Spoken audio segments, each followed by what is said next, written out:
Hello everyone. तर रात्रीचे वाजलेले होते 12:30 आणि आम्हाला जायचं होतं वाशिमला, कारण माझ्या मामाच्या मुलाचं लग्न होतं. तर आई गेली तिकीट काढण्यासाठी आणि कोमलन मी थांबलो बाहेर.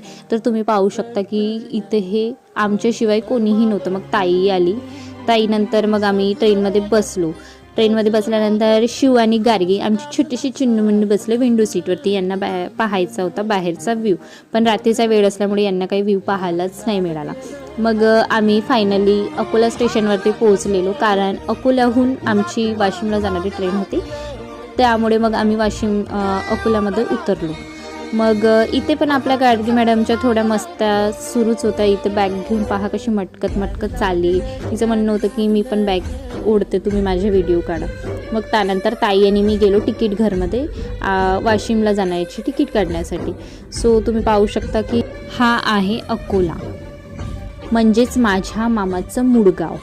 तर माझ्या मामाचं मूळगाव असल्यामुळे इथल्या खूप साऱ्या आमच्या लहानपणीच्या आठवणी होत्या. मग आम्ही फायनली प्लॅटफॉर्मवरती परत आलो तिकीट काढून, आणि सकाळीचे 4:30 वाजलेले होते. तर थंडी खूप असल्यामुळे आम्ही चहा वगैरे घेतला आणि प्लॅटफॉर्म 6वरती गेलो, कारण आमची ट्रेन वाशिमला जाणारी ट्रेन प्लॅटफॉर्म नंबर 6वरती लागलेली होती. तर आपल्या गार्गी मॅडम पहा, इथे पण तिचं चालूच होतं मटकणं वगैरे की मावशी माझी पण व्हिडिओ काढ. मग आमची फायनली ट्रेन इथे लागलेलीच होती. नंतर आम्ही ट्रेनमध्ये बसलेलो तर शिव झोपून गेला होता आणि आपली गार्गी मॅडम आजीबाईला छान गोष्टी सांगत होती.